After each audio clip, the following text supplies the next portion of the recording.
In the 21st century, we can't even imagine what life would be like without the internet. Americans spend more than 10 hours a day in front of a screen, and the numbers just keep growing. Most of us couldn't even spend a day without our cell phone or our computer, and this is because the internet changed our world forever. Make sure you watch this video until the end to see how Google is affecting our memory. If this is your first time watching our channel, don't forget to subscribe, and please give this video a big thumbs up. Today we're showing you 15 ways the internet has changed your life. Shopping. A decade ago, if we wanted to go shopping, we had to ask our mom if we could go to the mall. And if we didn't live in a big city, the number of stores was really limited. In 2017, all we need is a credit card to buy whatever we want from all over the world. We can even try to sell things that we don't want anymore. That's why about 190 million US consumers, more than half of the population, is shopping online, according to Forrester research. And many of them made 51% of their purchases online, according to ComScore in 2016. Some people might miss trying on clothes, but online sellers are making us live a new experience. We can get whatever we want for a better price, we can read many reviews, and we can even get our money back if it doesn't work. Going to the mall might have some advantages, but we'll often feel too lazy to leave our computer.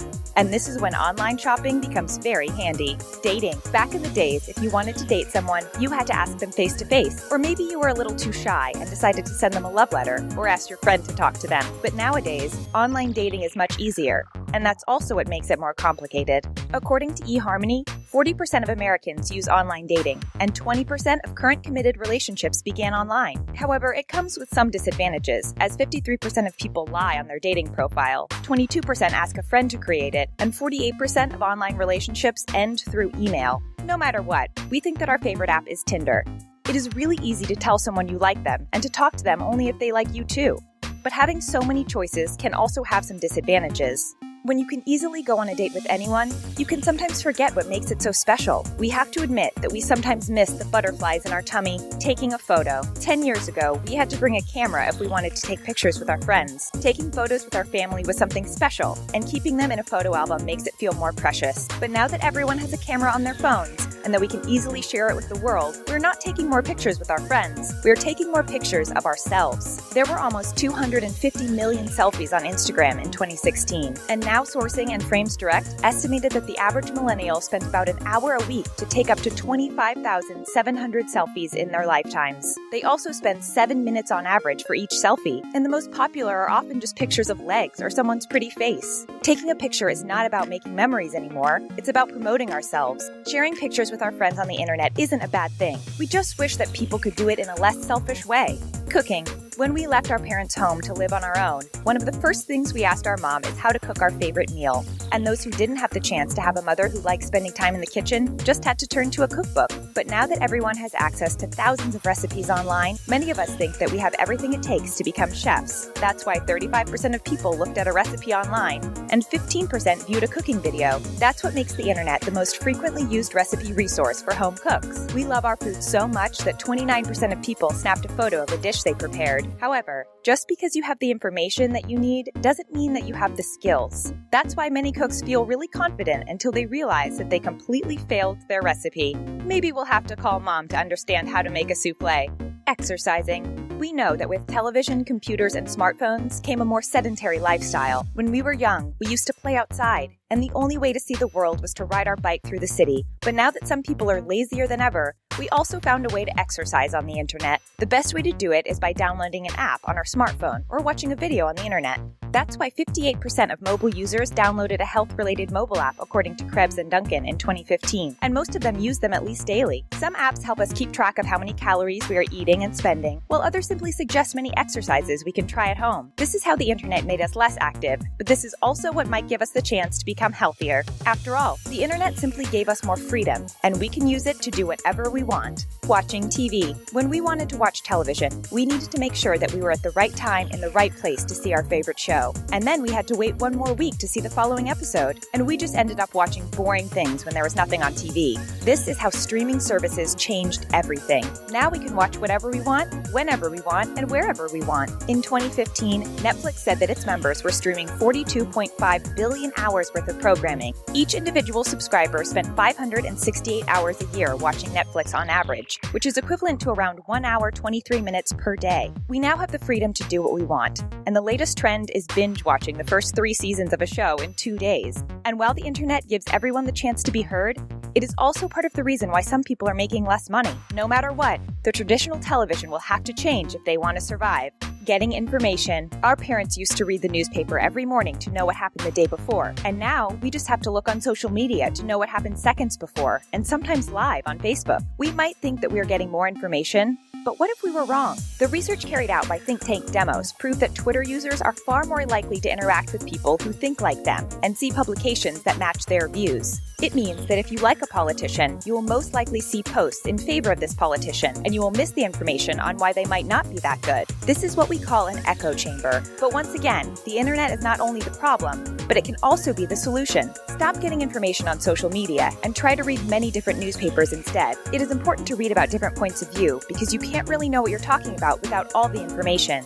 Communicating. Communication evolved in many different ways since the beginning of human history. Only a few people knew how to write, and now, most people in wealthy countries have the chance to go to school, and we can talk to someone from the other side of the world in less than a second. It became so easy to communicate that it has become more difficult. We expect people to answer quickly because they're always using their phones, and we are upset when they don't. Communicating online also leads to some problems like ghosting, when someone you're dating just stops answering your messages. According to Plenty of Fish, 78% of single millennials have been ghosted at least once. While most people think that this is really disrespectful, the ghosts just don't have the time to face hard situations like a breakup at any time of the day. No matter what, we think that communication is a great tool, and if we use it in the best way, it will also do great things. Reading. If you're a bookworm, you probably love the smell of a book. Going to the library was an incredible adventure where you could be transported to another universe simply by turning a page. But with the internet, we can now download whatever we want on our smartphone or our tablet. It has become so easy that people even started downloading them illegally to get a book for free. But what is worse is that most people are not reading at all. The Pew Research Center reported in 2014 that nearly a quarter of American adults had not read a single book in the past year. That number nearly tripled since 1978. But that doesn't mean that they're not reading at all. They're just reading differently on the internet. But we think that books should get the attention that they deserve. So whether you're reading them on paper or on a tablet, it is time to make them more popular again. Keeping in touch. Back in the days, if we wanted to know what our friend was up to, we had to call them. But since the invention of social media, all you have to do is log in and see what they're doing online. We might think that it is now easier to keep in touch with people, but it actually has a negative impact on our well-being. That's because it feels like social isolation. Even if we are surrounded by people, we think that it will fulfill our needs by staying in contact with others, but it will actually just make us feel more lonely. Moreover, knowing too much about what our friends and partner are doing can make us feel more jealous, and we think that there is a great way to solve this problem. Instead of just looking at pictures of your friends on vacation, contact an old friend and ask them if they want to meet you at a restaurant to talk. That's the best way social media will really help you keep in touch with people you love. Playing. 2 decades ago, kids were playing outside all the time, and their parents kept asking them to come back home for dinner. But nowadays, our mom just keeps begging us to play outside for 30 minutes so we'll be a little more active. That's because it has become much easier to live in the virtual world. You can do whatever you want with no consequences and just try again if you fail. That's why people can even become addicted. According to psychologist Douglas Gentile, roughly 8.5% of children who play video games in the United States are addicted, and the numbers are similar across the world. The main problem is simply that they have access to it, because everyone has a video game system, or at least a computer or a smartphone at home. So after all, video games do have consequences in real life. Maybe it would be time for them to play outside instead. You can fix a broken bone, but getting rid of an addiction is more difficult than what they might think. Envying. When we were young, we used to envy the kid who had a better-looking bike at school, or who had the chance to go on vacation with their parents every year. But now, there are reasons to be envious everywhere, because people keep showing us what they're doing online. That's why Instagram is not only one of the most popular social media in the world, but also the worst social media for mental health, according to a recent survey. That's because it is associated with high levels of depression, anxiety, bullying, and fear of missing out, as reported by Time. People see that their friends are doing better things than them, which makes them feel worthless. But actually, everyone posts what they want to post on social media, and that's why we don't see that they are going through hard things too. But don't worry, you can still keep watching this video. YouTube received the highest marks for health and well-being, making it the only site that received a positive score. Being addicted. Most people used to think that you could only be addicted to things like cigarettes, sugar, or illegal substances. But you will be surprised to know that you're probably an addict too. That's because many people fear being separated from their mobile phone, which is called nomophobia, no mobile phone phobia. In the US, 65% of people sleep with their smartphones, as reported by Psychology Today. More than half never switch off their phone, and 1 in 5 people would rather go without shoes for a week than being separated from their phones. This is how in total, 66% of all adults suffer from nomophobia. That's crazy. And there is one way to get out of this situation. You can try to do it step by step by spending less and less time with your cell phone. If you feel anxious, you can also try to do something healthier that will make you feel better. And if you really can't stand being separated from your phone, the best thing to do would be to ask for the help of a professional. Saving lives. 2 decades ago, when someone needed help, they had to make sure that there was a phone nearby that they could use. And a century ago, you just had to hope that someone would be nearby to give you a hand. No matter what we think about the internet, we have to admit that it is one of the reasons why many people are still alive today. The internet is saving lives.